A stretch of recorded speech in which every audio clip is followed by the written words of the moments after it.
Hey guys, Jimmy here, aka Palette of the Dead. Welcome back to the channel and welcome back to a Mortal Realms video. However, this is not our standard Mortal Realms video. Now, before we jump into everything, of course I want to say thank you for your support. Hope you're all safe, and of course if you like these videos, hit the like button, subscribe to the channel, drop a comment down below. Now, as we crack on to this, why is this not our standard video? Because there's no issue this week.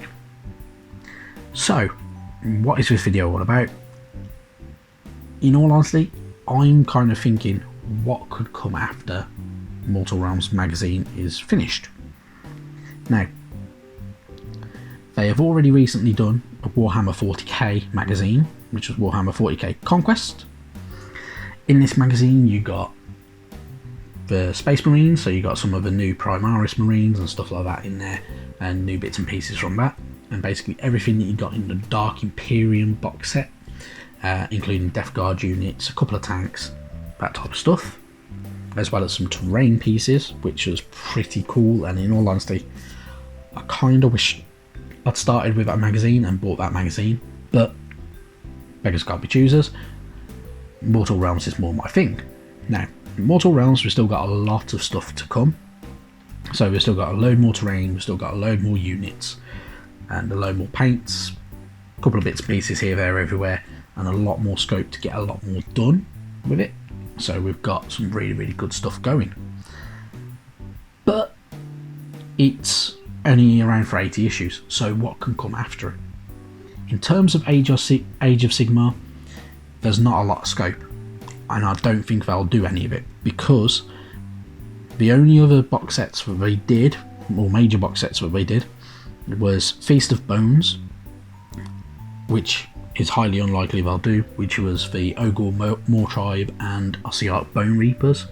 Although the Ossiarch Bone Reapers are pretty cool, it's unlikely they'll do them because it's too much trouble to get them out there, and we've already had an Age of Sigmar box. The other option was, of course, Carrion Empire, which was Skaven and the Ghouls, the Crypt Ghouls and stuff like that. Again, unlikely because it's just not that great to have Flesh Eater Courts and stuff like that involved. Plus, it was Age of Sigmar as well. In terms of 40k, there's not really much scope because Dark Imperium is the only starter set. There's not much else around for it at the moment, unless you're collecting the other armies, so they can only do stuff to do with the armies and tell other stories, which is a possible, but highly, highly unlikely in my honest opinion. Of course, I'm not in the know, so I don't know for sure. I could be completely wrong. They could do skirmish games. In all honesty, they could do things like Aeronautica Imperialis, which is the little warplane version one, which I like the idea of it. However, the scope to do a lot of models like we're going to get with Mortal Realms and like what you did with Conquest is unlikely. Plus, there's no terrain or anything like that, so you'd only be collecting the paints and the planes. So it's not likely at all, in my honest opinion. They could do other things, so they can do a couple of little bits here, there and everywhere. There is a couple of other options they've got though. So they could decide to go for Warhammer The Old World, which is more of the original style fantasy stuff, which it's not out yet officially.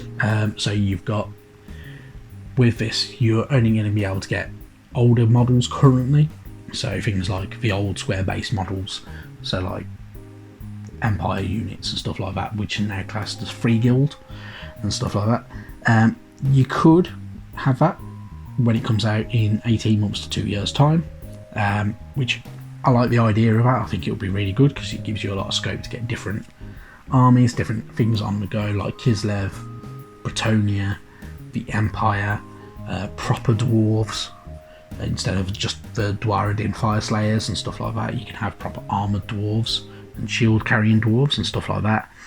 It'll probably even bring in the lizard men back into it properly for Seraphon, as they're currently called in Sigmar. Who knows?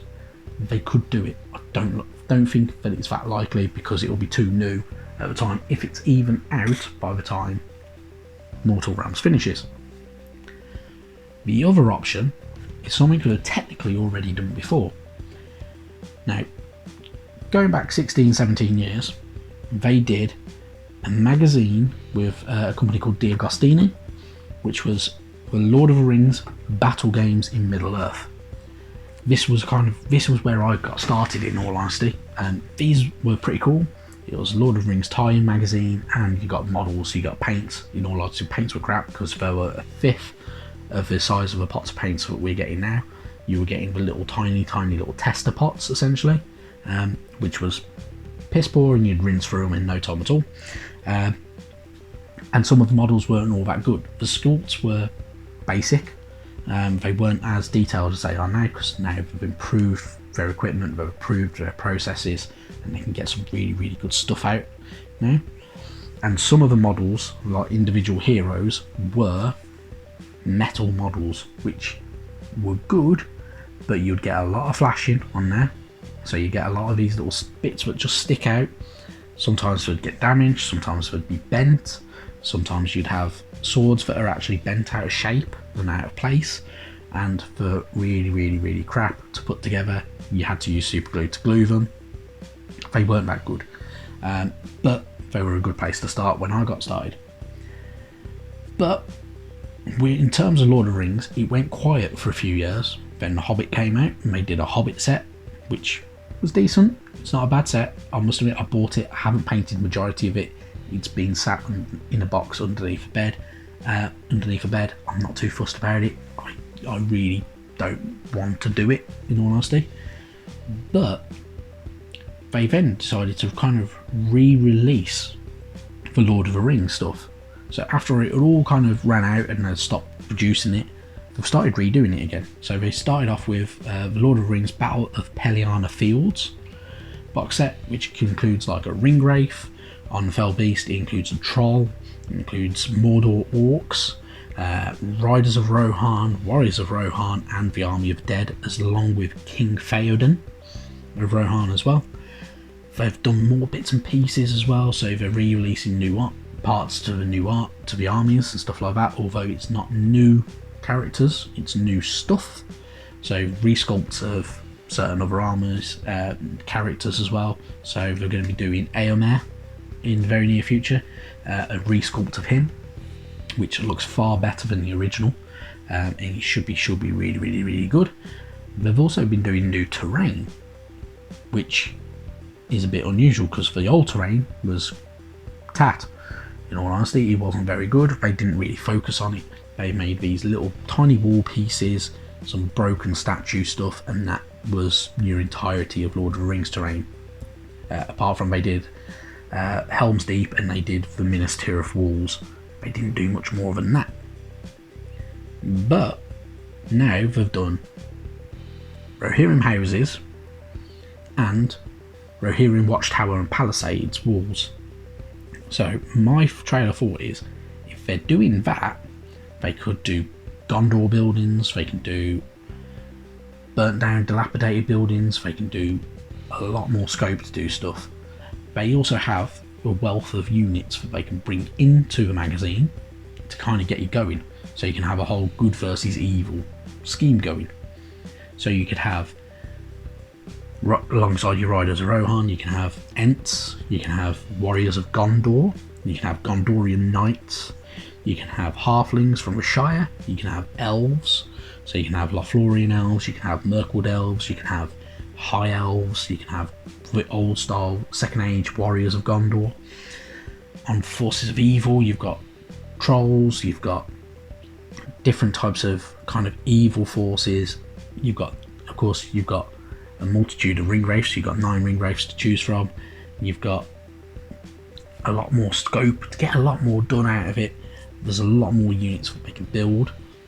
On the larger side of stuff, you can, even for the evil side, you have evil men. So you've got the Haradrim, and you've got the Easterlings and stuff like that. and you've also got that lovely War Mumak, which is a brilliant model. I've got one of them somewhere in a box in the loft. Big massive model, brilliant to build, hard as hell to paint. It took a long time, and I could probably paint it far better than I did back then. In fact, I'm pretty sure I definitely could. So there's a good scope for it to get somewhere with that. Whether they will or not, who knows. But I wanted to put that idea out there. I also wanted to get your feedback and find out what you think could happen. I'm going to try out a few more things in videos in the future, so keep an eye out for them. But as always, guys, if you like the video, hit the like button, hit subscribe, drop a comment down below with what you think could be the future of wargaming magazines, or do you think they'll just go back to Warhammer 40k or something similar to that? Who knows? Right then, guys, I'm gonna get going now, so I'll catch you next time. Bye bye now.